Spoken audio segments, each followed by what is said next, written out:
Hola y bienvenidos nuevamente al seminario. El día de hoy contamos con la participación del Grupo de Trabajo sobre Inclusión y Exclusión de la Red Latinoamericana de Sistemas Sociales y Complejidad. Pueden entrar a la red, por supuesto, en su página de internet, es relax.org. Y los miembros de este grupo son, pues, el profesor Roberto Dutra, que es doctor en Sociología por la Universidad Humboldt de Berlín. Actualmente es profesor de la Universidad Estadual del Norte Fluminense, Darcy Ribeiro. Es también miembro asociado de la Sociedad Brasileña de Sociología. También es becario de productividad del Consejo Nacional de Desarrollo Científico y Tecnológico. Y su principal proyecto de investigación es Teoría Social Sistémica de las Desigualdades Sociales. Ha publicado, entre otros, el libro Diferenciación Funcional, Desigualdad Social y Exclusión, en la editorial Verlag de Alemania en 2018. Y estamos en espera para julio de este año de la publicación de su siguiente libro, Teoría Sistémica de la Desigualdad. Otro destacadísimo miembro del grupo es el doctor Jorge Galindo, profesor investigador del Departamento de Ciencias Sociales de la Universidad Autónoma Metropolitana de Coajimalpa, licenciado en Sociología por la UAM Azcapotzalco, maestro en Sociología por la Universidad Iberoamericana y doctor en Sociología por la Universidad Ludwig Maximilian de Múnich, Alemania, miembro del Sistema Nacional de Investigadores Nivel 1. Es autor del libro Entre la necesidad y la contingencia, autoobservación teórica de la sociología, y de diversos artículos y capítulos del libro. Entre los más recientes se encuentran Karl Marx y Gustave Flaubert sobre las prestaciones intersistémicas entre ciencias sociales y literatura, con María Angélica Tamayo. Y además tiene Capitalismo y Paradoja, reflexiones en torno a la ley de la tendencia decreciente de la tasa de ganancia, publicado con Rodrigo Gómez. El título de la exposición o debate de hoy es Inclusión y Exclusión en el Sistema Educativo, y el texto a debatir es del doctor Julio Labraña, publicado en 2014, Aportes del concepto de educación en Luhmann y su vinculación con el estudio de la exclusión. Sin nada más que decir, y agradecido por su generosidad personal e intelectual para estar hoy en el seminario, le cedo la palabra a nuestros apreciados y admirados colegas. Muchas gracias, Carlos, por la invitación. Este siempre es un espacio de mucho intercambio intelectual, de mucho crecimiento, y se ha convertido en un espacio fundamental para todos y todas aquellas interesadas en la teoría de sistemas. Yo voy a comenzar esta sesión, ¿no?, mencionando algunas cosillas del seminario que tenemos de esta línea y pues sobre la propia dinámica que vamos a establecer en esta sesión. En primer lugar, bueno, es importante decirles, nosotros estamos coordinando esta línea sobre inclusión y exclusión en la red de sistemas sociales latinoamericanas, sistemas sociales y complejidad. Y hemos tenido ya un seminario desde hace ya algún tiempo. En este seminario hemos discutido, empezamos con el texto clásico de Niklas Luhmann sobre inclusión y exclusión, y hemos discutido a otros autores relevantes sobre el tema, como son Alfons Bora, como son Rudolf Stigbe, Armin Naseji, el propio Hugo Cadenas, de quien diré algo en un momento más. Y se ha establecido una dinámica muy interesante de debate y de aprendizaje. Este seminario entró en una pequeña pausa porque los integrantes del seminario, además, coordinamos una mesa en el Congreso Latinoamericano de Teoría Social. Entonces ese mes no tuvimos sesión del seminario propiamente, y ahora esta sesión de hoy es nuestra sesión del seminario. Entonces, si se puede poner en esos términos, este es un seminario dentro de otro seminario. Es una suerte de reentry de la forma seminario en otro seminario. Evidentemente aquí no vamos a poder replicar de manera exacta lo que hacemos en las sesiones normales del seminario por dos razones. La primera, fundamentalísima, porque no puede acompañarnos el día de hoy el doctor Hugo Cadenas, que es el otro coordinador de la línea. Él tiene que atender un asunto personal y se disculpa por no poder estar acá. Evidentemente, pues bueno, vamos a resentir su ausencia, pues porque es un elemento fundamental de las discusiones, ¿no? Y la segunda, porque no tenemos como tal al grupo del seminario, ¿no? Entonces vamos a replicar, Roberto y yo, lo que discutimos ahí, de alguna forma, vamos a discutir este texto como lo discutiríamos en el seminario, pero en una modalidad, vamos a decir así, como más acotada, más micro, ¿no? No es que en el seminario seamos muchos ni muchas, pero somos más que dos personas, ¿no? Entonces, eso es importante decirlo. Con todo, les invitamos a estar muy atentas y atentos de las comunicaciones sobre el seminario, porque vamos a regresar a nuestra modalidad, vamos a decir así, convencional, ¿no? De discusiones, con un nuevo calendario de lecturas, pues a partir del próximo mes, ¿no? Entonces, les pedimos que estén pendientes. Ahora, como de alguna forma, insisto, esta es una sesión también que a nosotros nos sirve como una especie de sesión de corte respecto a lo que hemos estado haciendo.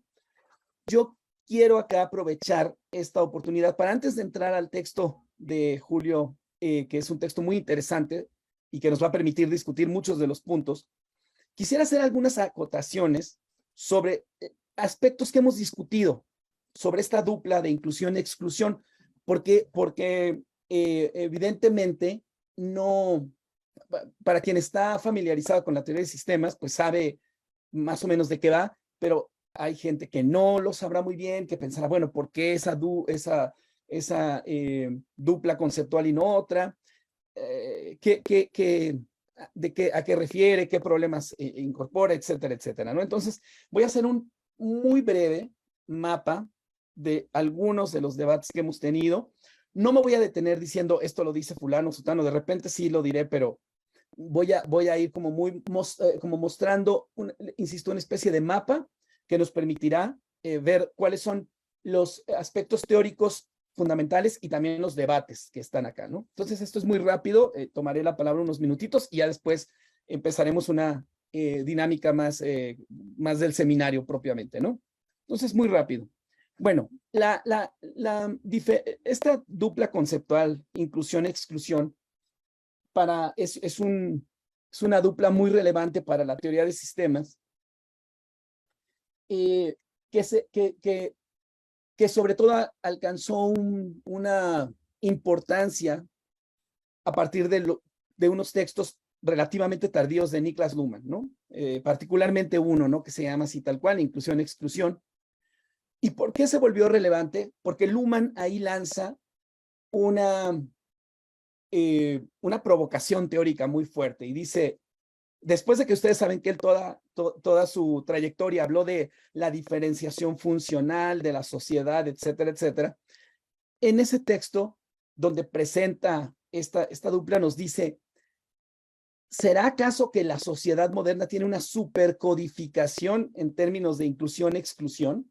Es decir, ¿será que la inclusión y la exclusión es un código que se superpone al resto de los códigos? Y esta idea ha generado especialmente mucho revuelo, ¿no? Mucha resonancia en América Latina, no solo porque, evidentemente, porque somos una región de la sociedad mundial donde la exclusión es tan manifiesta, sino porque el propio Luhmann emplea como uno de los ejemplos de exclusión las favelas en Brasil, ¿no? Y nos dice algo así como que, pues que en las favelas ya lo que se perciben son cuerpos, ¿no? Ya no estas personas en el sentido comunicativo. Obviamente, pues esto es insisto, es una provocación, ¿no? Es una provocación porque interpela a todos los investigadores e investigadoras que nos interesa teoría de sistemas y que estamos pensando desde América Latina, Y entonces, bueno, eso es el primer aspecto fundamental. Esto ha llevado a que se piense, bueno, ¿será que la teoría de sistemas en América Latina se tenga que pensar a partir de inclusión, exclusión, sí, no, etcétera? Nosotros en el seminario, tampoco quiero decir que seamos los únicos, pero lo mencionaré como un rendimiento del seminario, hemos discutido mucho esta tesis de la supercodificación y no nos parece que sea correcta, ¿no? Nos parece que hubo ahí tal vez una suerte de impresión que Luhmann tuvo también con todo lo que observó, pero que a diferencia de otras reflexiones que Luhmann desarrolla de una manera muchísimo más meticulosa, esto sobre inclusión y exclusión quedó como, vamos, como una especie de flechazo, pero no mucho más desarrollado. Aparece de vuelta en la sociedad de la sociedad, pero no alcanza en la profundidad a la que Luhmann nos tiene acostumbrados a la hora de pensar, ¿no? Y de desarrollar conceptos. Entonces, eso es una primera cuestión, ¿no? O sea, la supercodificación nos parece un concepto problemático. Nos parece también que, pues que sí, para decirlo así, ¿no? También como una suerte crítica, que también el propio Luhmann peca de una suerte de, pues no solo de eurocentrismo, sino tal vez de alemaniacentrismo, porque no solo cuando habla de América Latina, sino cuando habla de Italia, es decir, de repente pareciera que estos fenómenos fueran, que ocurrieran, vamos a decirlo así, en el sur, ¿no? Es decir, y no en otros lugares, ¿no? Entonces también ahí tenemos como un problema. Y por último, no nos parece que la dupla sea teóricamente inútil o poco productiva, pero nos parece que tiene que ser tiene que ser mucho más pensada, tiene que ser matizada, tiene que ser puesta en investigaciones empíricas y tiene que ser contrastada, ¿no? Ustedes saben que para Luhmann, pues un concepto adquiere su definición, su identidad, pues o sea, como qué es lo que deja fuera. O sea, que bueno, ¿qué deja fuera esta dupla? ¿De cuáles otros conceptos se distingue? Sin lugar a dudas, hay dos conceptos importantes de los que se distinguen. Uno es la cuestión de desigualdad, o la dupla igualdad-desigualdad, y la otra es integración social, ¿no? Entonces, acá hemos estado discutiendo también qué tanto inclusión tiene que ver con integración, qué tanto inclusión tiene que ver con desigualdad. Es importante decir que el concepto de estos conceptos son relacionales, ¿no? Es decir, no, a lo que apuntan es a aspectos de relaciones. Todos estamos incluidos o excluidos en determinados sistemas, en el entendido de que todos somos o no destinatarios de operaciones comunicativas. Y algo que hemos discutido en el seminario y que ha sido muy importante es que no todas las inclusiones son positivas, ni todas las exclusiones son negativas, que hay ocasiones en las que uno incluso se autoexcluye de algo por considerarlo negativo, para ponerlo así, o hay cuestiones donde uno queda incluido en cosas que no quisiera quedar incluido, ¿no? Entonces, es un dupla relacional. No todo tiene que ver con lo positivo y lo negativo, o sea, no hay un lado positivo y negativo en el sentido moral o de integración o tal. Y una tercera cuestión es que hay grados, ¿no? O sea, hay una cuestión de grados. No podemos pensar la inclusión-exclusión como algo total, porque en los distintos sistemas funcionales existen distintos grados de inclusión, que puede haber algo así incluso como carreras dentro de los propios sistemas, ¿no? Entonces, esto es otro aspecto importante. Hay grados de inclusión, no todos estamos igual incluidos de la misma forma. Siguiente punto, y me quedan dos más y ya termino. Hay que tomar en consideración que Luhmann, cuando escribió su texto, habla de la sociedad, la supercodificación, pero no toma en cuenta de una manera tan fundamental algo que ha sido fundamental para las investigaciones posteriores, que es el tema de las organizaciones. Es decir, cómo la inclusión y la exclusión más que tener que ver con la sociedad como sociedad mundial en su conjunto y tal, tiene que ver con organizaciones, con las maneras en que las organizaciones incluyen y excluyen a partir de criterios específicos, membresía, etcétera, etcétera. Y un último punto que les decía es esto de que los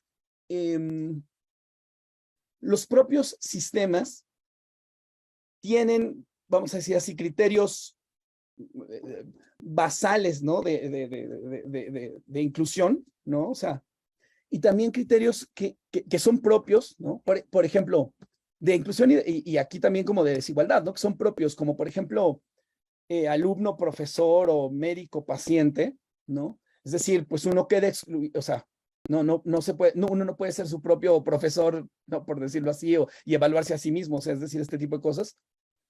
Hay un elemento ahí, pero hay elementos que vienen de otras lógicas y que resultan fundamentales. Por ejemplo, que en términos de roles está claro, pero por ejemplo, la cuestión de la segregación étnica o incluso temas como migración, etcétera, o sea, ahí hasta dónde puede uno decir que está incluido o excluido de una manera que tenga que ver con un sistema, ¿no? O sea, es decir, los sistemas funcionales en principio no pueden procesar la cosa de la segregación étnica porque no es un criterio propio, ¿no? No es el criterio tener poder, no tener poder, no es el criterio educativo como lo veremos ahora, etcétera. Sin embargo, esas diferencias juegan un papel importante. Entonces también es importante pensar esto. Les digo, este ha sido un resumen muy somero y obviamente me he tomado algunas libertades para acomodar algunas ideas, pero son más o menos orientaciones que hemos tenido, ¿no? Y que nos parecen fundamentales para pensar la inclusión y la exclusión y que sin lugar a dudas aparecerán ahora en la discusión sobre el texto de Julio Labraña, ¿no? Entonces, bueno, pues me disculpo con Roberto, me tomé unos minutos, pero bueno, creo que era importante hacer esta ponderación y ahora sí te doy la palabra para que vayamos discutiendo más sobre el texto. Gracias, Jorge. Eu quero agradecer também, Carlos, por esta invitação para este estupendo espaço de discussões. Hoje temos a chance de apresentar em tempo real, né, o que hacemos em nossa linha. E eu agradeço também a Jorge por sua magnífica apresentação da memória, né, de las discussões. Né. Temos algo acumulado em termos de questões possíveis respostas.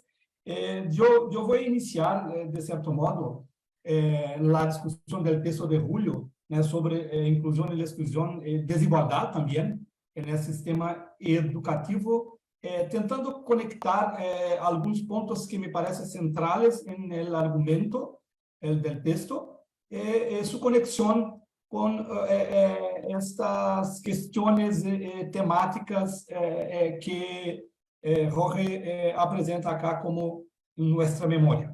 Né? O primeiro ponto, eu creio que é de natureza metodológica. Né? No texto de Julio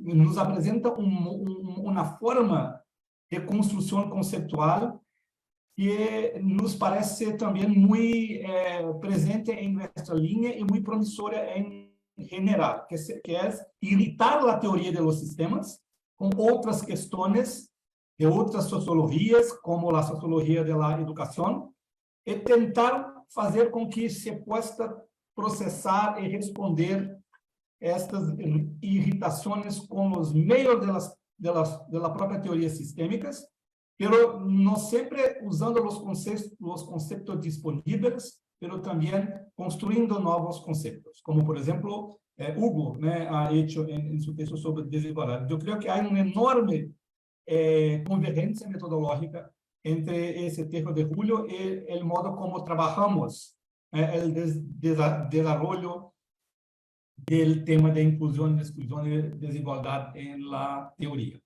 de los sistemas. Pero también yo creo que tenemos muchas convergencias del punto de vista del contenido, ¿no? Las cuestiones substanciales. La primera y más importante es la idea de que no hay una supercodificación de la desigualdad social, ni de la inclusión y de la exclusión, producida, por ejemplo, por una supuesta centralidad del sistema de la enseñanza en la sociedad, ¿no? Julio detecta muy bien que tres aportes de la sociología de la educación: la sociología funcionalista clásica de Durkheim y Parson, la sociología crítica de las desigualdades educacionales y también la más reciente línea de lo capital humano.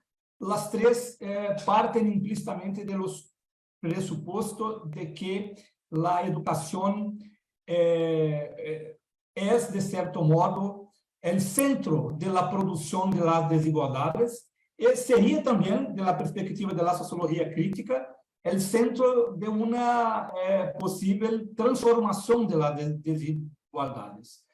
Se trabaja con una idea de unidad estructural, construida a partir de las desigualdades estructuradas en el sistema de ensino. Pero la propuesta de Julio es justamente contestar esta idea de una supercodificación, de una unidad estructural, ¿no? Y proponer levar a cabo con seriedad la teoría de la diferenciación funcional de la sociedad y del sistema de ensino en especial. Esto significa buscar conceptos dentro de la teoría de la diferenciación y del sistema de ensino que puedan tratar de la cuestión que es la cuestión cómo considerar a relación entre el sistema educativo y las desigualdades provenientes de otros sistemas, de lo ambiente del sistema educativo, ¿no? Las tres perspectivas tratadas críticamente por Julio presuponen, de cierto modo, una relación directa entre las estructuras de desigualdad de los sistemas de ensino y las estructuras de desigualdad de otros sistemas, ¿no? La perspectiva de la diferenciación funcional, preferida por Julio, propone una relación no directa, mediada, contingente, que destaca sobre todo la utilidad de la diferencia entre codificación y programación, ¿no? A través de su programación, ¿no? A través de su codificación, ¿no? De su dupla codificación, tanto en el sentido de la educación como de la selección social. Es un tema que debemos discutir más detalladamente después, ¿no? Los sistemas de ensino neutraliza la posibilidad de importar directamente distinciones de lo ambiente. Los sistemas no importan distinciones sociales de lo ambiente. Los sistemas los sistemas de ensino reconstruyen estas distinciones, por ejemplo, la desigualdad del capital cultural, ¿no? Y en el sentido de que atribuye internamente valores de peor o mejor a ciertas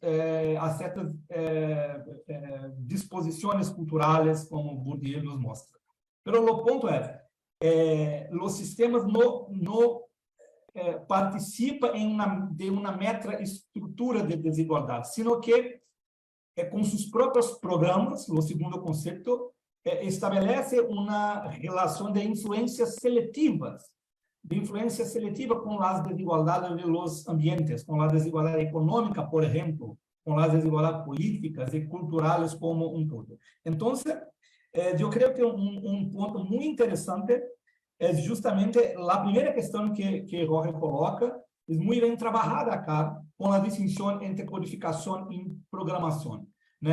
No se habla de una supercodificación de inclusión y exclusión, ni de desigualdad a partir de los sistemas de ensino, sino que se habla de múltiples relaciones entre estructuras de lo entorno, de lo ambiente y de los sistemas, relaciones que no son necesarias, pero contingentes. La correlación entre Desigualdades educacionales y sociales es posible, existe, pero no existe de modo necesario, ¿eh?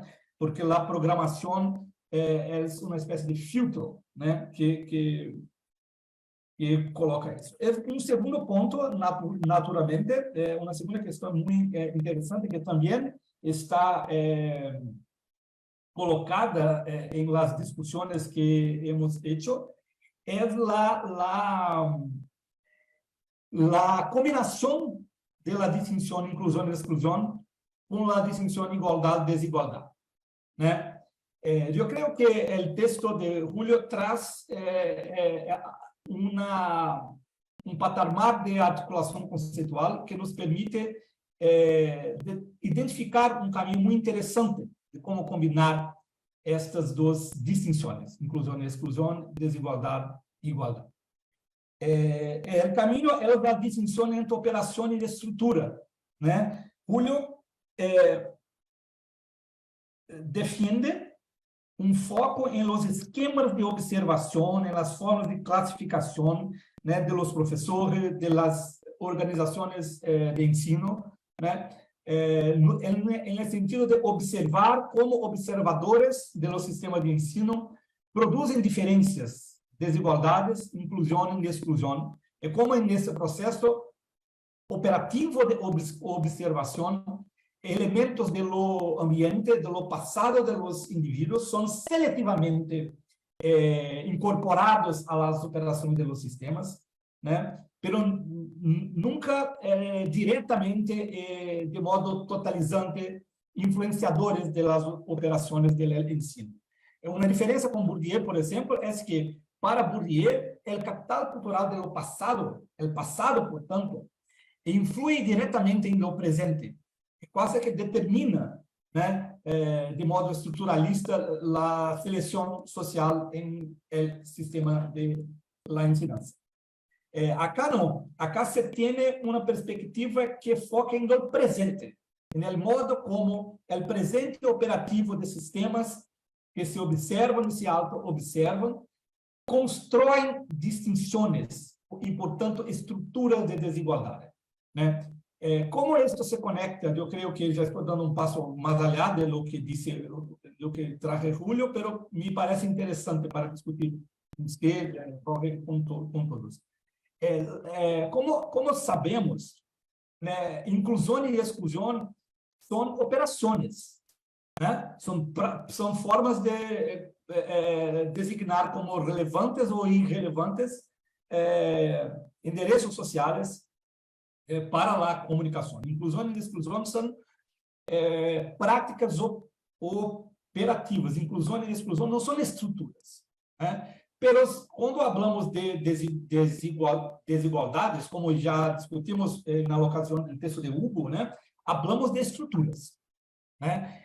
Então, como combinar? Eu creio que a diferença entre a proposta de Julio e a sociologia da educação em las vertentes que se discute acá, es que Julio está interesado tanto en la operación quanto en la estrutura, tanto en la construcción de estruturas a través de operaciones, quanto a través de la estruturación de operaciones, né, por medio de expectativas. Esto es algo muy coherente con la perspectiva sistémica, donde no se habla solamente de estruturas, sino que, em primeiro lugar, de operações. E justamente eles centraram na teoria esta distinção entre operação e estrutura. De modo que, assim se pode pensar em, por exemplo, a questão de los distintos níveis de la desigualdade e de la inclusão e da exclusão, e também de la igualdade, né? Níveis que correspondem à distinção entre organização, sistemas funcionais e interações, né? Ao invés de suponer uma metacodificação que se generaliza por todos os sistemas funcionais. Essas duas questões são as mais importantes. Deixa eu ver.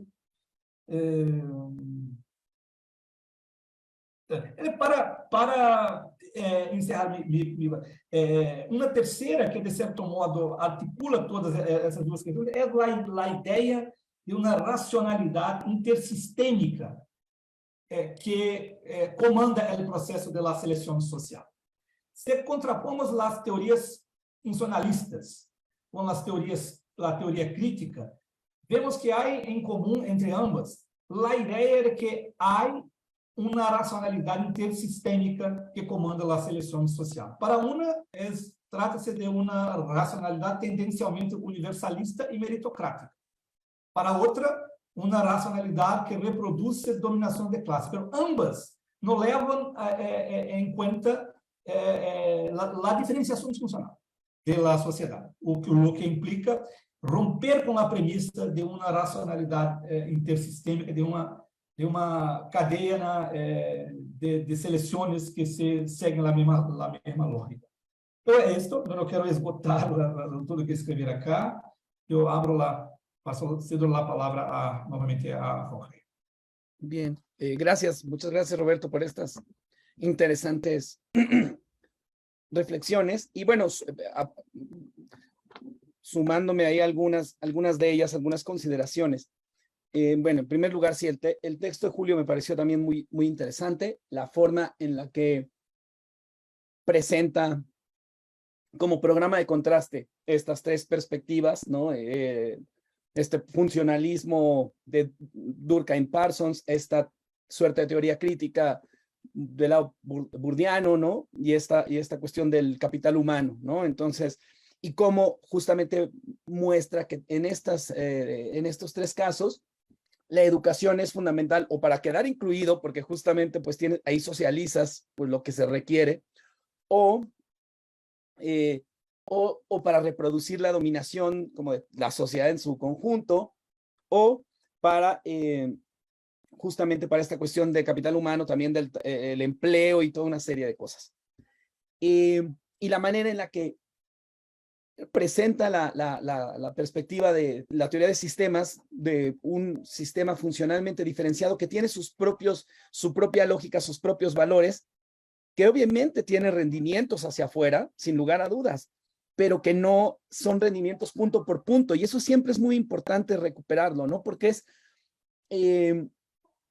no es que porque si tienes las mejores calificaciones en el sistema educativo, pues vas a tener las mejores posibilidades en el mundo laboral. O sea, puede darse, puede no darse. Hay toda una serie de elementos, ¿no? Que también justamente permiten incorporar otro tipo de reflexiones como las que le interesarían, por ejemplo, a la teoría de la práctica de Bourdieu, ¿no? O sea, el capital cultural y una serie de cosas, capitales simbólicos, etcétera, pero que ya no son punto por punto cosas que tengan que ver con el sistema educativo en su operación. Es decir, tú puedes tener las mejores calificaciones de tu escuela, de tu colegio, pero este colegio, pues sí, efectivamente, hacia afuera puede que no sea tan prestigioso como otro, donde las cuestiones de capital social juegan mucho, ¿no? Entonces, esta diferencia me parece que incluso esclarece las reflexiones de la propia teoría de Bourdieu, que de repente es una teoría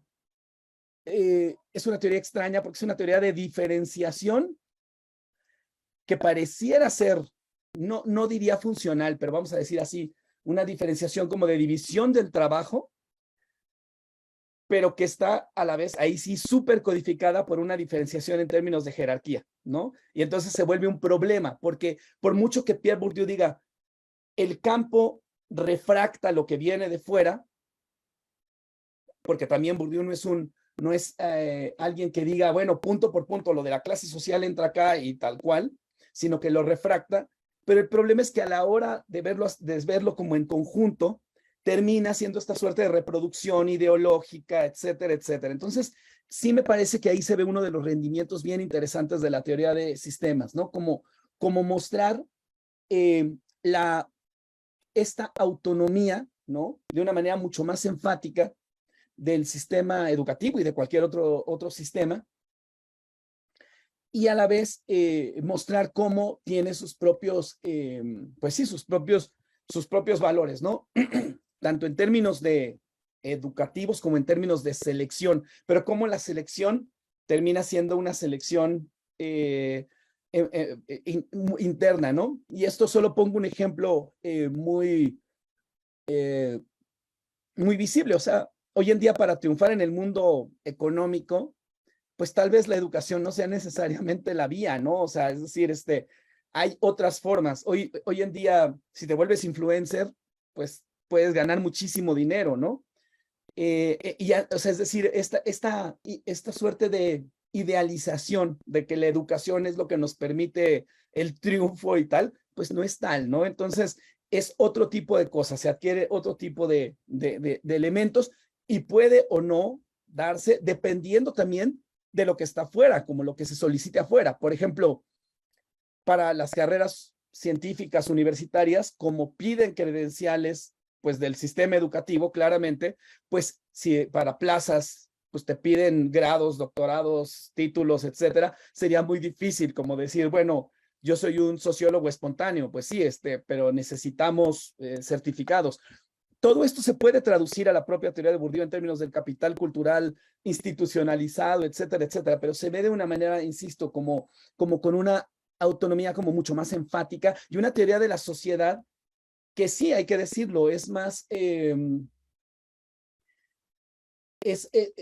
más coherente con sus principios, ¿no? Porque justamente nos dice, pues no hay un centro y entonces tenemos que ver lo que está aquí, lo que está acá y cómo se generan desigualdades, exclusiones e inclusiones como por todos lados, ¿no? Y no nada más como en términos de un cierto eje, como es en el caso de Bourdieu, que serían ejes muy de la cuestión de la cultura legítima, de la clase social, etcétera, etcétera, ¿no? Y que eso lleva a toda una serie de problemas por ejemplo, ahora a tener que explicar la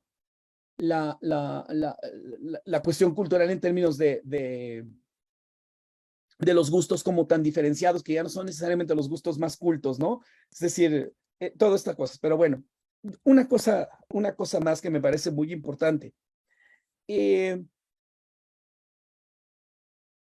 Hay que decir que si bien este es un tema complicado, también acá se puede ver con claridad la diferencia entre inclusión, exclusión, igualdad, desigualdad. Y estos aspectos que tú bien decías de operación, operativos y estructurales. Uno puede quedar incluido en el sistema educativo, pero no ser pues igual, ¿no? O sea, es decir, justamente se van generando adentro desigualdades que a veces son desigualdades reconocidas por el propio sistema en términos de las calificaciones, pero a veces pues son desigualdades que el sistema ya no puede procesar, o al menos no puede procesar de forma sencilla, y que justo ese es un problema. Es decir, voy a poner un caso reciente con lo de la pandemia. Cuando tuvimos que hacer este paso de la educación presencial a la educación pues en tecnologías, desigualdades que ya existían de facto, ¿no? Se hicieron mucho más notables porque si un alumno o alumna no tenía computadora en casa o conexión a internet muy buena, o tenía varios hermanos y hermanas y tenían que compartir esto, claro, había una inclusión, esta cuestión de en el inicio todos tienen las mismas oportunidades, ¿no? O sea, todo mundo tiene la posibilidad de tomar tal asignatura, pero obviamente la conectividad era una cosa complicada. Y a mí me pasó, y en México, digo, me imagino en Brasil tal, habrá pasado algo similar, pero en México era dramático ya en un punto porque muchos alumnos y alumnas tuvieron que empezar a trabajar porque pues las familias enfermaban y entonces tomaban las clases en Zoom, pero desde sus trabajos. Entonces ya era en el teléfono, estar escuchando la sesión y te decían, no puedo participar porque no, o sea, puedo escuchar la clase, pero no puedo hablar porque estoy en el trabajo.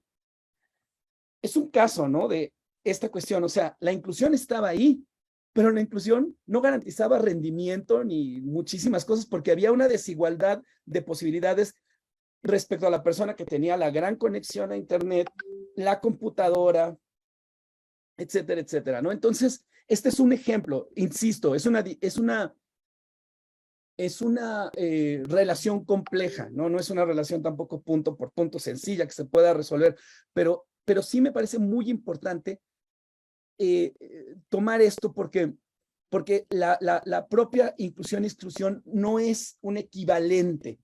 Se conecta muy bien con el tema de igualdad-desigualdad, pero no son equivalentes y por lo tanto tenemos que entender bien qué problema se resuelve, qué problema teórico se resuelve con cada una, cómo se relacionan y bueno, y cómo a veces generan justamente estas cadenas de exclusión de las que Luhmann hablaba, ¿no? Nunca se queda completamente excluido de la sociedad, pero estas cuestiones de exclusión de ciertas formalidades y ciertos aspectos organizacionales, tal, que ahí sí empiezan a pesar ya también sobre el tema de la desigualdad, ¿no? Entonces eso. En fin, me parece que hay como muchos elementos interesantes acá en el texto. Esto que Roberto decía sobre el tema de pasado y presente también es algo fundamental como orientación de reflexión sociológica, y también esto es algo como para todo estudioso de la sociología, ¿no? ¿Qué peso tiene el pasado respecto a la situación, respecto al presente? Esto no es tampoco una fórmula unívoca, también puede variar, pero hay que verlo, porque si no podemos caer justo en esta suerte de superestructuralismo donde de repente el pasado determina absolutamente todo, y esto pues no siempre es así, ¿no? No siempre es así, justamente porque la propia comunicación es mucho más maleable que las disposiciones de Bourdieu, ¿no? O sea, es decir, vamos a ponerlo así de manera un poco cínica y ya con esto cierro. Un alumno puede repetir comunicativamente ciertas cosas sin necesariamente haberlas entendido y de todas maneras acreditar, ¿no? O sea, no es como que en todos los casos se requieran disposiciones de clase como muy sofisticadas para ciertas cosas, ¿no? Para otras, evidentemente, sí llega a haber ya filtros hacia adelante, etcétera, etcétera, pero esto es una señal interesante del juego que existe, ¿no? Entre la comunicación y la corporalidad, entre la comunicación y el tiempo, etcétera, etcétera. Entonces yo lo dejaría acá. No sé si Roberto tenga algún otro comentario. Gracias, Jorge. Se me permite, eu vou adicionar um segundo exemplo sobre a importância de se considerar a autonomia operativa e a auto-organização estrutural do sistema de ensino. E também comentário sobre a relação entre igualdade e desigualdade. Uno de los argumentos de la sociología crítica en sus diferentes versiones marxistas o burguesianas es la idea, sobre todo en la teoría marxista, es la idea de que la educación, la función de la educación se equivale a sus prestaciones a los sistemas económicos. La educação seria diretamente programada para produzir trabalhadores produtivos de acordo com as demandas do sistema econômico. Pero isso não se pode observar diferentes situações em la sociedade mundial em la que o sistema econômico demanda certos currículos e os sistemas de ensino los produzem. En la Alemania actual, uno de los principales factores de lo bajo crecimiento económico, según diferentes economistas lo apuntan, es la falta de trabajadores manuales en la economía alemana, que produce preferencialmente doctores, académicos. Entonces, es muy común en la historia de la relación entre ensino y economía encontrar no una integración, se puede decir, entre las estructuras de ambos los sistemas, pero una indiferencia, un cierto, para decirlo con Dino Germani, una cierta asincronía entre la evolución económica y la evolución educacional. Y esto se verifica en Alemania y en otros países también, no solamente en países subdesarrollados. Un segundo punto que yo quiero que es muy interesante, embora no sea tan central en el texto, pero está presente en la discusión lumaniana del sistema de ensino, es la distinción misma entre igualdad y desigualdad. La distinción entre igualdad y desigualdad no es originalmente una distinción relevante para el sistema de ensino en su proceso de diferenciación. La igualdad no es un valor intrínseco al sistema de ensino. En la teoría de la diferenciación de Luma de los sistemas de ensino, la igualdad es una irritación, sobre todo política, y jurídica, que se recae sobre el sistema educacional, que se ve obligado a adotar programaciones finalísticas de igualdad de oportunidad. Esto es el proceso de universalización del acceso, la forma realizada de la igualdad de oportunidad en diferentes países, mesmo en países subdesarrollados como en Brasil, 99% de los niños tienen acceso a la escuela. Entonces, hay una igualdad de acceso, como una forma de evolución, de coevolución entre la educación y la política, los derechos educacionales. Esos tres sistemas se confluyen en este proceso. Si uno reconstruye la historia de la sociología crítica de la educación, la de Bourdieu especialmente, en los años 60 y 70, en otros casos, uno se puede decir que la universalización de la igualdad de acceso fue, de cierto modo, un presupuesto para la sensibilización de la desigualdad de quien ya está dentro incluido. Como Jorge dice, de cierto modo, la inclusión puede ser el presupuesto até para la producción de futuras desigualdades. Entonces, mi orientador de doutorado ha formulado una frase que muy me gusta. Cuanto más iguales nos tornamos, más sensibilidad desarrollamos para las desigualdades que ainda se pueden observar. Entonces, Bourdieu, de cierto modo, es una denuncia de la desigualdad educacional. Pero esta crítica, essa denúncia de la desigualdad educacional só se hace posible cuando ya se tiene institucionalizada una cierta igualdad en cierto nivel, sobre todo en el nivel de los sistemas funcionales como un todo. Entonces, en la sociología de las desigualdades sociales y especialmente de las educacionales, habla mucho de desigualdad, pero poco sobre la relación misma entre desigualdad y igualdad.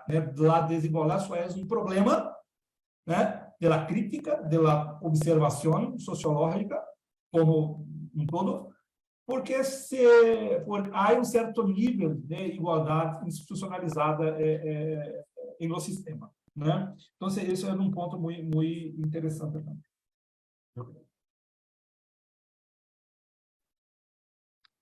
Sí, un par de reacciones a esto. La primera, esto que dices es muy importante de que, bueno, la igualdad no es un valor intrínseco a esto, sino que justamente viene como una irritación política o jurídica, una expectativa. Y esto hoy en día, ¿no? También estamos en una época muy interesante porque es una época de terribles desigualdades, pero justamente de una sensibilidad exacerbada a esto, ¿no? Entonces, la sensibilidad no necesariamente modifica la estructura, pero la evidencia, y entonces vivimos en esta cosa donde se habla todo el tiempo de el privilegio, ¿no? Tu privilegio, tienes que ser consciente de tu privilegio, ¿no? porque justamente todo se vuelve una cosa de, bueno, esto es desigualdad, es porque tú tienes tal privilegio, tal otra cosa, ¿no? Entonces, eso es interesante, cómo es decir, evidentemente todo tiene algún efecto ya en la realidad, pero cómo la pura expectativa, la pura sensibilidad puede ir modificando cosas, es justamente como en términos de expectativas, ¿no? Pero que choca permanentemente con la operación específica, ¿no? Es decir, uno no puede deconstruir como su privilegio hasta tal punto, ¿no? Porque además esto también es relacional y bueno, hay un privilegio que choca con otros privilegios, etcétera, etcétera. Entonces, ¿a qué me refiero? Por ejemplo, cuando Max Weber en La ciencia como vocación dice que la universidad es el espacio de la aristocracia del espíritu, eso hoy en día nos parece como algo chocante, ¿no? Porque es como aristocracia. No, o sea, tenemos que ver la forma en la que todo el mundo quede incluido y participe como en la misma posibilidades. Acá en México estamos en medio de toda una serie de reformas a la política pública respecto a la ciencia. Y todo el tiempo se habla de acabar como con castas y de que la cosa sea más igual y tal, pero en la realidad eso empíricamente es prácticamente imposible porque la realidad no es así, no es igual, no puedes partirlo, o sea, no puedes, y más bien lo interesante es justo eso, ¿no? Cómo estas desigualdades, qué efectos tienen, cómo son traducidas como en términos de los propios sistemas y sus organizaciones, ¿no? Pero es un asunto interesante.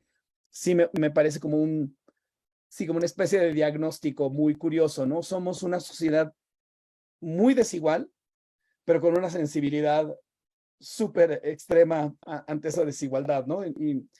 Y sin mucha posibilidad de romper como ciertas inercias, en parte, ¿no? Para decirlo un poco ahora así de manera un poco irresponsable, pero también de provocación, porque a veces nos falta también la propia teoría, como la propia teoría como más idónea para entender las cosas, ¿no? Porque bueno, si pensamos que el puro lamento normativo soluciona, pues el lamento normativo no siempre se puede traducir justamente si no entendemos la lógica de los sistemas, ¿no? Entonces, ese es un aspecto. Y otro aspecto que me parece importante mencionar es que, que, el, que en el texto de Julio, hacia el final, viene una tabla, ¿no? Donde donde él compara otras teorías, ¿no? Otras perspectivas o reflexiones teóricas que se basan en teoría de sistemas, ¿no? Para pensar el tema de la educación y la igualdad. Y entonces ahí pone autores que ya presentó previamente, Osandón, Robles, Mascareño, Mikalakis y Reich, ¿no? Y me parece interesante justamente ver cómo, incluso cuando se trabaja dentro de un mismo, vamos a decir, paradigma, no todos los resultados son iguales, ¿no? Como en algunos, o sea, lo único que todos tienen en común es la atención a la teoría de la diferenciación, que sería como esta cosa fundamental de teoría de sistemas, pero como ya en la selectividad pedagógica hay diferencias, en el tema del niño como medio hay algunas diferencias, en el tema de la homogeneización del comienzo también diferencias, y en estas relaciones fuera de la teoría de sistemas. O sea, que el texto muestra que, distinto a lo que se suele pensar, que la teoría de sistemas como que fuera una especie de como de máquina de homologar ideas, ¿no? Por decir así, como que, bueno, si estás en el sistema de Luhmann, pues todo el mundo termina pensando igual. No, o sea, es decir, hay ciertos principios, hay un núcleo duro de principios que, bueno, se comparten, se pueden discutir, evidentemente, pero bueno, en principio se comparten, pero luego hay diferencias internas respecto a cuestiones que son fundamentales, ¿no? Entonces creo que este es un texto, a la vez Julio presenta, ¿no? Como una perspectiva que se vuelve una especie de quinto, ¿no? Ahí, de quinto elemento en esto, ¿no? Un observador de todo esto. Y un último punto que me parece importante, que también ha estado en el ambiente, pero no lo hemos tocado de manera tan explícita. El sistema educativo en Luhmann es uno de los sistemas que no tiene medio de comunicación simbólicamente generalizado, ¿no? O sea, es decir, hay otros. Fundamentalmente, los sistemas, no digo que esto sea una regla, pero los sistemas que tienen mucho que ver con el entorno humano es muy complicado. Lo mismo pasa con el sistema para el tratamiento de enfermedades, ¿no? En este caso, por eso hay como toda una reflexión y un debate si las veces de medio de comunicación, por ejemplo, es el niño o si es el currículum o qué podría ser una suerte de equivalente, ¿no? Eso no lo vamos a resolver acá, pero lo que sí me parece fundamental es que a pesar de esta centralidad comunicativa que tiene la teoría de sistemas, no deja de lado ni el elemento del entorno cuando este elemento pues resulta tan crucial, ¿no? O sea, y ahí es donde se pueden encontrar tal vez convergencias interesantes con otras perspectivas, como ya se dijo acá muchas veces, particularmente con las de Pierre Bourdieu, pero también incluso con un funcionalismo un poco más viejo, por decirlo así, un poco más, sí, un poco más tradicional, ¿no? Porque en todos estos casos, lo que se está afectando no es solo una manipulación comunicativa, ¿no? O sea, es decir, que también está ahí, sino fundamentalmente también, pues, un entorno justamente un entorno humano, ¿no? Justamente que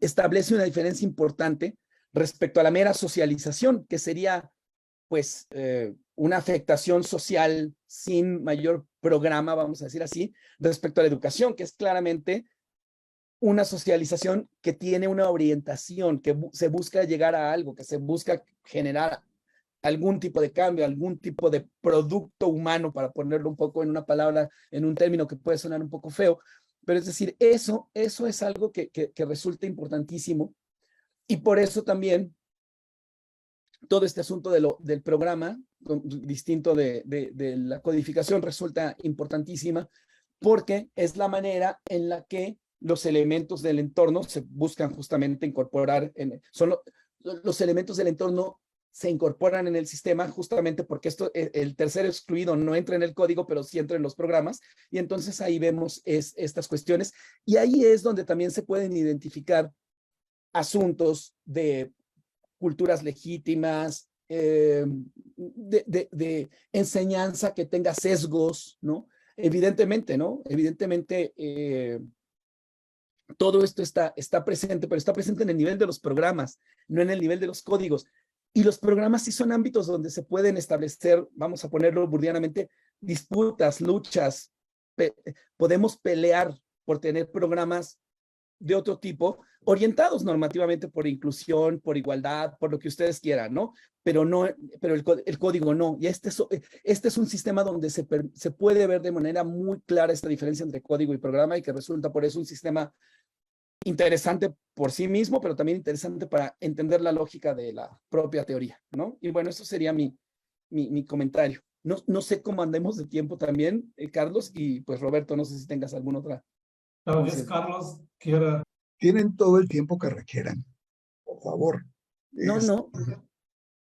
También no sé si te hayan hecho alguna pregunta o si tengamos que hacer alguna pregunta al público, no sé, ¿no? Todavía no tenemos preguntas, tenemos muchas felicitaciones, tenemos muchos comentarios halagando su presencia, pero aún no tenemos preguntas. Bueno. Entonces yo quería acrescentar un comentario, conectarlo con lo que dice Jorge. Yo creo que temos muitos caminhos possíveis, como você disse, dentro da teoria dos sistemas, uma teoria que não é dedutiva. Os sistemas não são pensados como decorrentes de uma estrutura prévia do mundo, como en el caso del esquema de 4 funciones ágil de Parsons. Entonces, los sistemas son pensados como defectuosos. Los sistemas nunca son plenos. Es posible un sistema funcional sin un medio de comunicación simbólicamente generalizado, o entonces un medio de comunicación que no tenga una tecnicidad, como lo dinero, como lo derecho, como la verdad, de cierto modo tiene, sobre todo lo dinero, una capacidad de tecnicidad que no se puede suprir, atender cuando se trata de un sistema funcional cuya función está ligada a transformación del ambiente humano, como es el caso de la educación, como es el caso de la salud, como es el caso de la religión, como es el caso de la justicia criminal,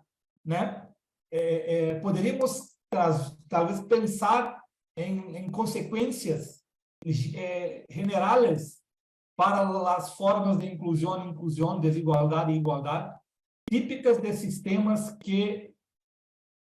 cuya función se liga mucho a mudanças en lo ambiente humano, en los cuerpos, en las conciencias, hay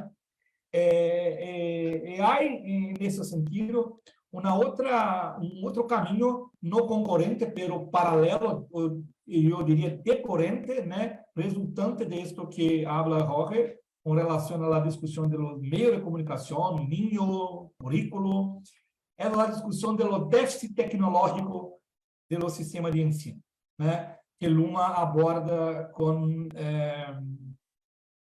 la idea de que, por comparación a la economía, que dispone de una tecnología cuantificable que el dinero permite construir, no se tiene algo así en lo ensino. Hay un déficit tecnológico que se muestra sobre todo en la relación entre organización, función e interacción.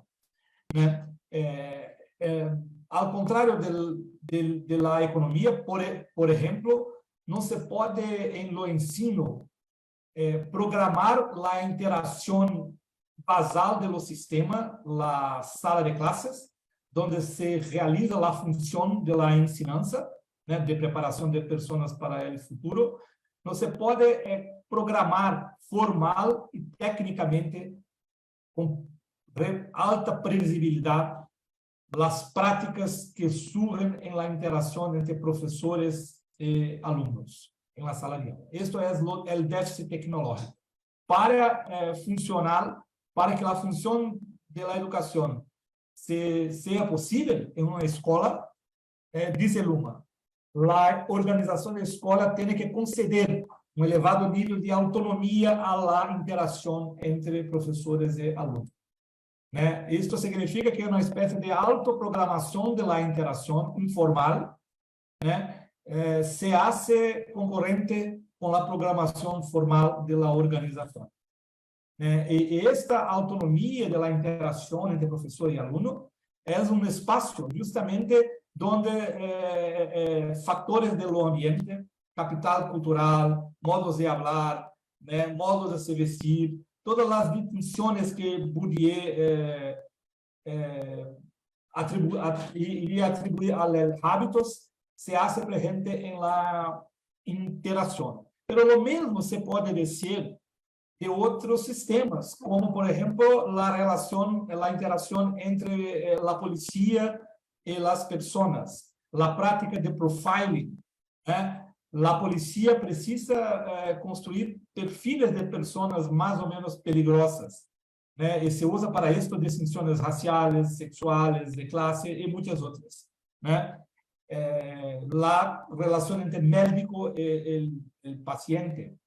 Hay una muy interesante literatura, yo tengo algunos trabajos sobre esto acá, que trata de las burocracias de nivel de rua. Michael Lipsky, un autor americano de la década de 80, la idea es que ciertos servicios sociales que tiene a ver con ciertos sistemas funcionales, son dependientes de una interacción con alta autonomía entre el papel de los profesionales, el profesor, y del público, el niño. No se puede programar burocráticamente la interacción entre el profesor, el niño, entre la policía, el público, entre el médico, el paciente, ¿no? Entonces, son áreas eso ya es una discusión muy bien consolidada en la análisis de políticas públicas, ¿no? Una área de políticas que son interacción dependientes, que dependen de las interacciones y por eso abren el espacio para mucha discrecionalidad, para estructuras informales, para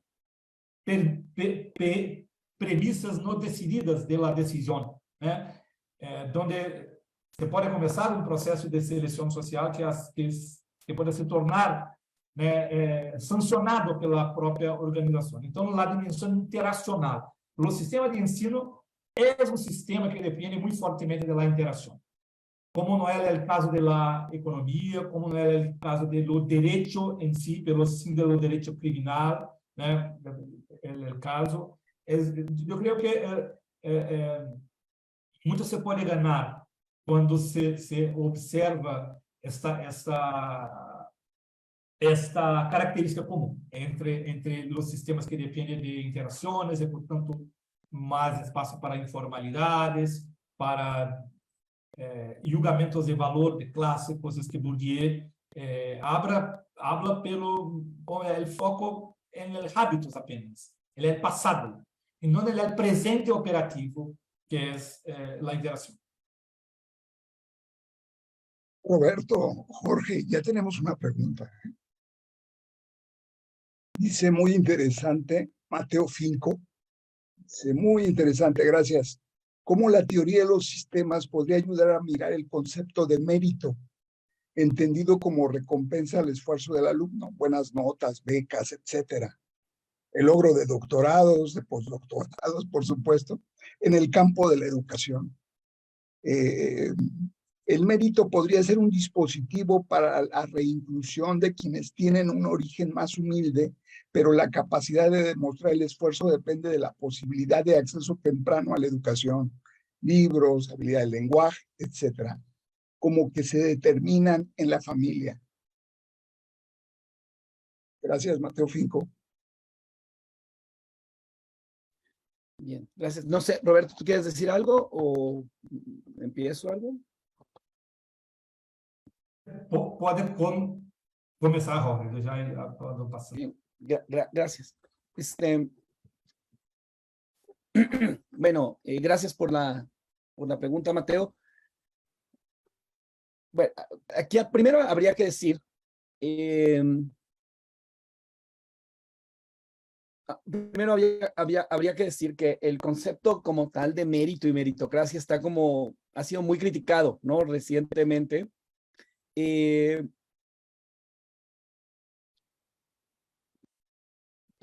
Porque se considera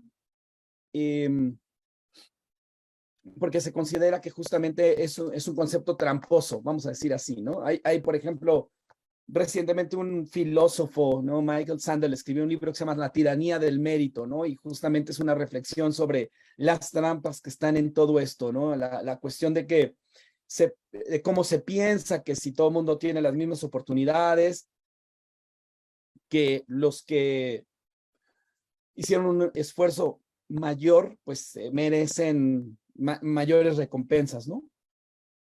Porque justamente el problema tiene que ver con el elemento ya mencionado acá,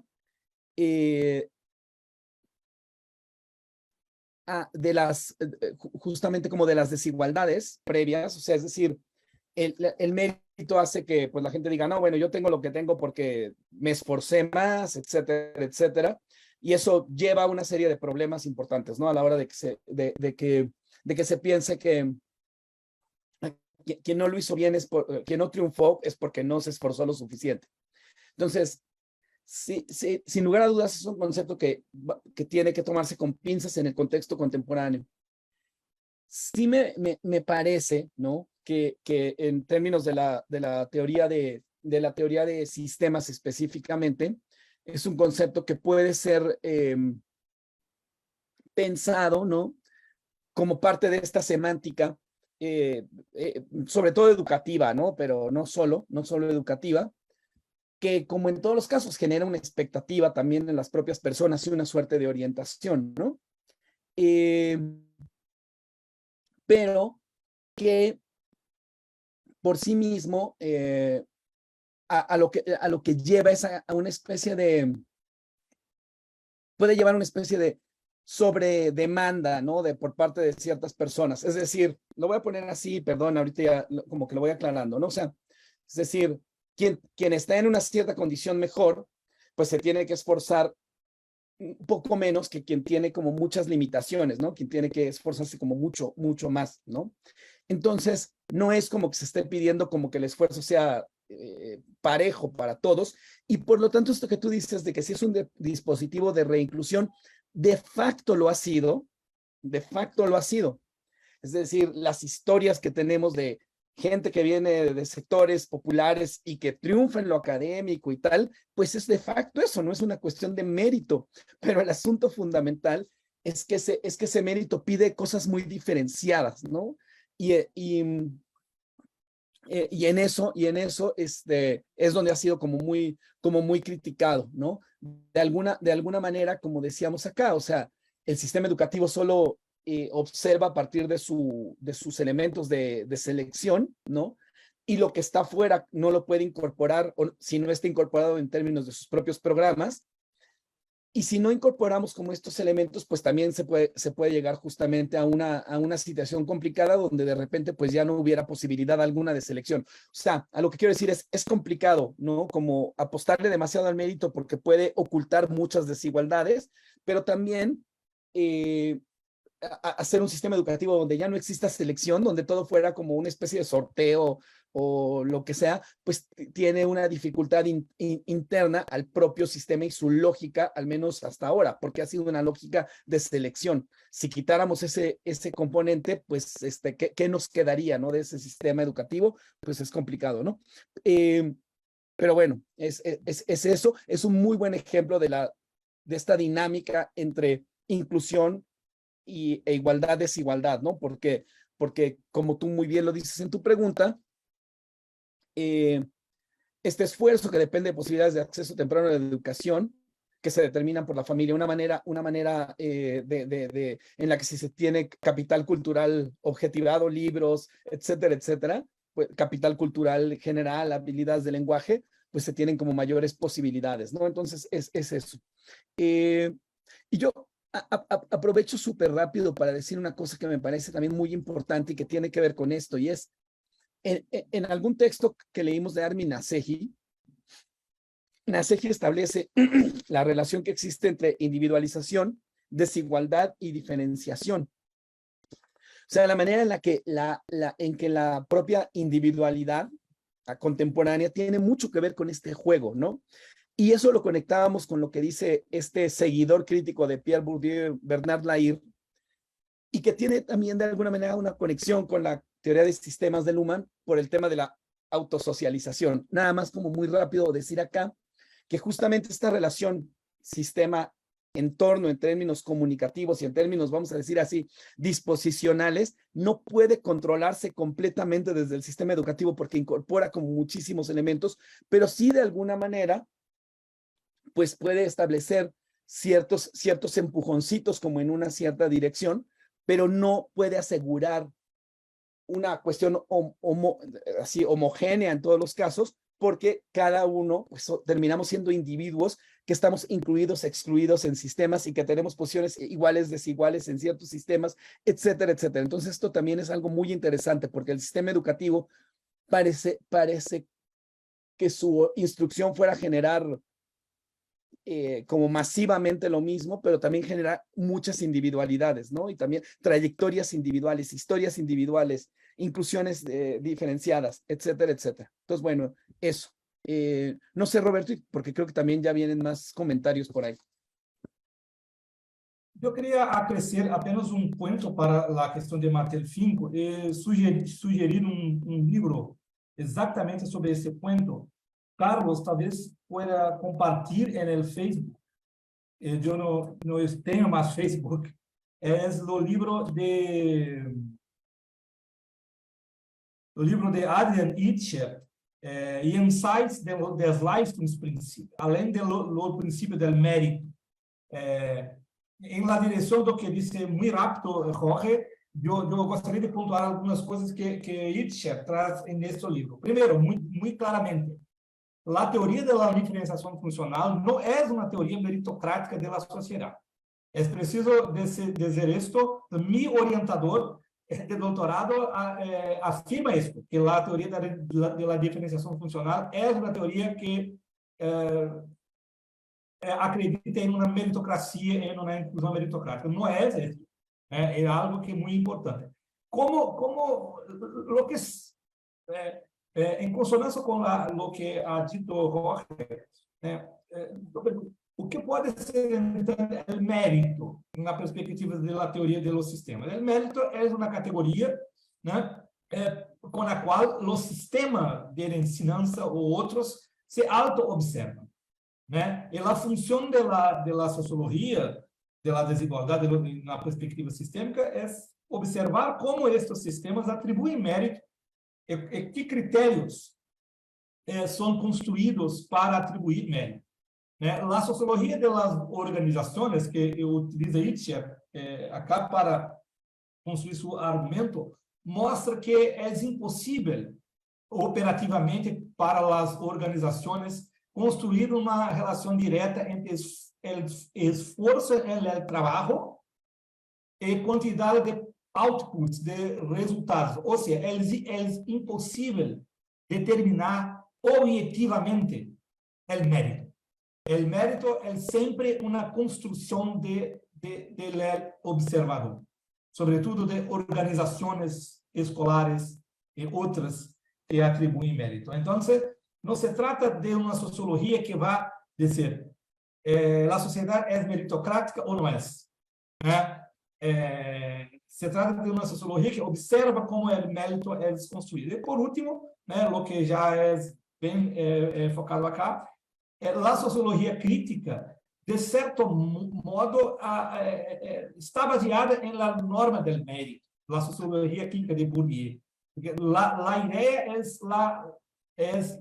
se descreve a sociedade que existe como não meritocrática, pela crítica contida nessa descrição se orienta por ideal de uma ordem supostamente meritocrática. E esse ideal, essa referência contrafática da crítica, supõe o mesmo que supõe a perspectiva que afirma existir uma meritocracia general. Ou seja, a existência de uma racionalidade intersistêmica. Do ponto de vista substantivo, eu creio que esta é a principal contribuição da teoria dos sistemas, especificamente desarrolladas por Itcher neste livro, que eu menciono. Não pode existir uma sociedade meritocrática, simplesmente porque não pode haver uma cadeia de racionalidade intersistêmica para a seleção social. Isto vai na direção do que ha dito Jorge. É preciso levar em conta a contingência, a individualidade, lo imprevisto em las tragedias. Roberto, Jorge, tenemos otra pregunta de la doctora Sandra Soria Cortés. Dice, muy interesante toda la conferencia y el comentario de Roberto Dutra sobre la acentuación de la autonomía de la interacción en la educación. Difícil de burocratizar y que me hizo pensar en el ensayo de George Steiner, Enseñanzas de los Maestros, que es un recorrido espléndido y amplio por la historia de múltiples maestros y sus alumnos, o de maestros sin alumnos. Vaya, que es todo un sistema, el de la interacción, interesante para observar. No es pregunta, solo comentario que responde al estímulo de haberlos escuchado. Y saludos, gracias a Carlos Sedano también. Gracias, Sandra. Muy bien. Sí, digo, ahí nada más decirle a Sandra, Sandra es una de las personas que está permanentemente en el seminario, entonces nos da mucho gusto que esté siguiendo esta sesión también, ¿no? Muchas gracias por el comentario. Y no, creo que no hay más preguntas de momento, ¿no? Bueno, pues yo aprovecho para hacer un par de comentarios que me pareció muy interesantes en la conferencia. Uno particularmente, el hecho de que la desigualdad proviene principalmente del sistema político que se expande al del derecho y al de educación, y que efectivamente como tal es una irritación para otros sistemas, máxime para el sistema económico. No me imagino a banqueros o empresarios en el siglo XVII, XVIII, XIX, hablando de igualdad, ¿no? Me imagino a políticos ansiosos de ser elegidos a través de votaciones hablando de igualdad, por supuesto, pero a empresarios, a banqueros, a accionistas, suena extraño, ¿no? Suena extraño. Por un lado. Por otro lado, me parece increíble el manejo que están haciendo de este trabajo a través del grupo. Es decir, me parece muy apasionante el hecho de que están haciendo a una observación de segundo orden, como la que Julio Labraña ha hecho con su texto, otra observación de segundo orden sobre esta. Es decir, parecería ser una observación de tercer orden. Siempre que se habla de comunicación, se dice, bueno, ¿y dónde está la acción de la comunicación? Y se sustituye acción de comunicación por observación. Eso es lo que ustedes hacen. Es decir, y me parece increíble, es algo que indudablemente a Luhmann no le tocó, no pudo autoobservar su propia teoría con observaciones de segundo orden, pero ustedes lo están logrando. Y ese es, creo, un mundo para la sociología de sistemas. Pues felicitaciones por lo que han estado haciendo. Gracias, Carlos, gracias. Yo creo que tenemos un poco de la teoría como pasión, algo que Luhmann ha dicho, ¿no? Este aspecto es muy importante para el funcionamiento, ¿no? Lo gostamos mucho de lo que hacemos acá. Sí, gracias. Yo creo que también algo interesante es que no, si bien coincidimos en el interés y en el manejo de la teoría de sistemas, aunque evidentemente cada uno a veces desde distintos ángulos, también nos parece que esta es una teoría que tiene que vincularse con perspectivas y con investigaciones empíricas y nutrirse, ¿no?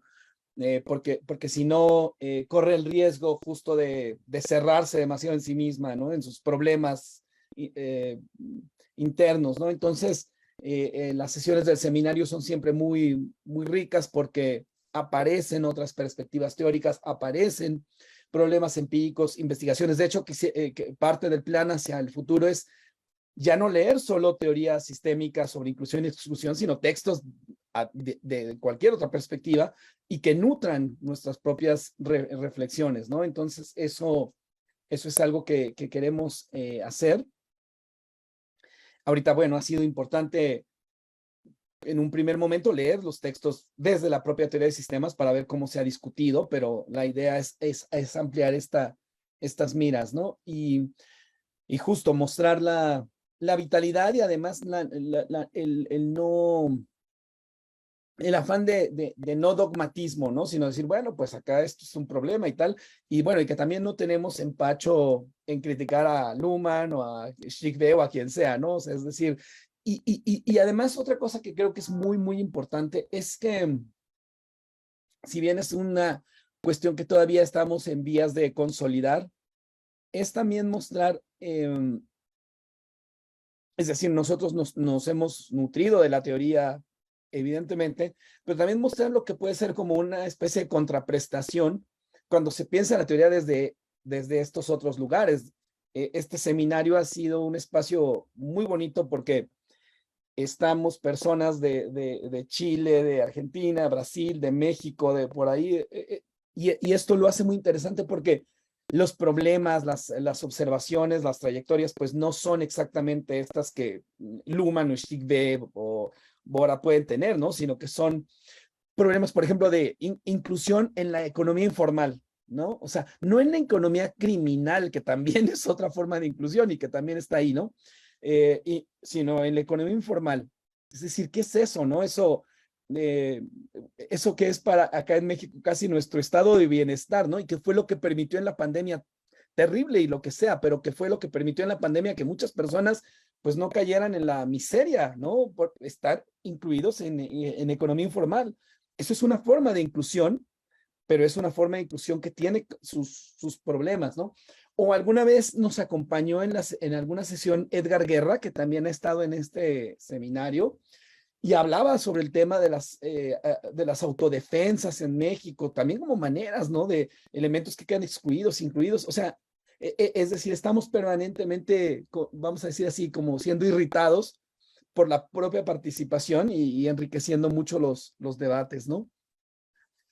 Y ya, bueno, y lo último respecto a esto que decías, Carlos, de la igualdad, desigualdad y, es decir, también eso es cierto y eso yo creo que es parte de un elemento que la teoría de sistemas tiene que aprovechar como esta marca que tiene de inicio, que es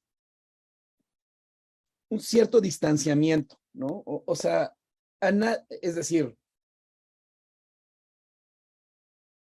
la sensibilidad, como hablábamos hace rato, contemporánea hace que tengamos ya un sesgo y que palabras como exclusión o desigualdad nos suenen como negativas, como algo que no debería existir, como algo que se debe combatir. Pero justamente tenemos que ver bueno, como decíamos, ni toda exclusión es negativa, aunque bueno, o sea, y la desigualdad también, ver la manera en la que se relaciona con todo esto y ver también las desigualdades que, vamos a decir así, que no se pueden superar por una mera cuestión funcional, ¿no? O sea, también como por una mera cuestión funcional, es decir, cómo la desigualdad tiene un papel en las funciones, ¿no? O sea, es decir, en los roles complementarios, que son complementarios, pero que implican, pues claramente también desigualdades, etcétera. Y eso, ¿no? Como no tener una,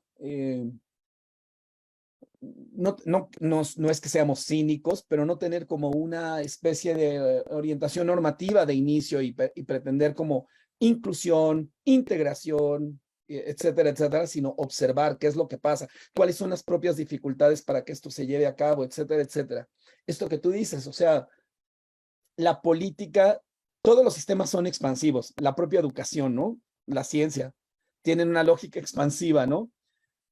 Y la política es un sistema que fagocita muy rápidamente como la comunicación en cualquier ámbito. Entonces, claro, esta idea política de inclusión, etcétera, etcétera, pues está presente ahí, pero podemos ver que una cosa son intenciones políticas de inclusión y otra cosa son aspectos operativos y estructurales, ¿no? Como lo que hemos estado hablando acá. O sea, una cosa, vamos a decir así, es una suerte de semántica de inclusión, pero otra cosa es lo que efectivamente puede ocurrir. Y ahí estamos en el tema de esto, ¿no? O sea, no es que nosotros aboguemos por la desigualdad o aboguemos por la exclusión, pero sí nos parece importante tomar en consideración la forma en la que esto opera en la realidad empírica y la manera en la que se acomoda con un esquema de diferenciación como más amplio, ¿no? O sea, que eso también siempre lo decimos. El rendimiento en la teoría de sistemas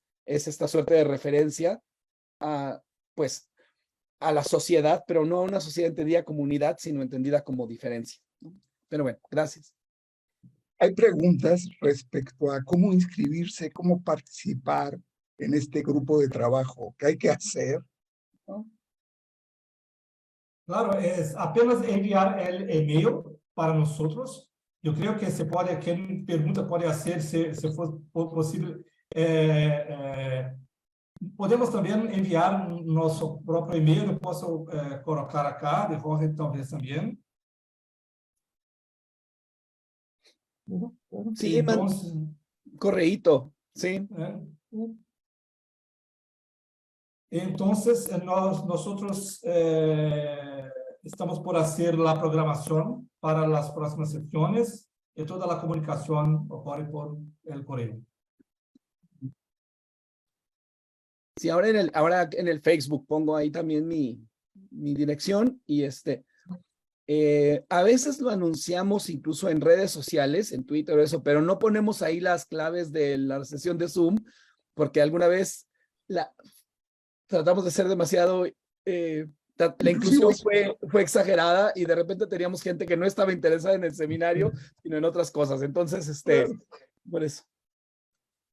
Bueno, pues con estas apreciadas observaciones del segundo, tercero y cuarto orden, el Seminario Internacional de Sistemas Sociales, Redes y Complejidad agradecen a nuestros estimados doctores Roberto Dutra y Jorge Galindo. Muchas gracias. Gracias por la invitación. Gracias, Carlos, por la invitación. Gracias, Jorge, por la parcería.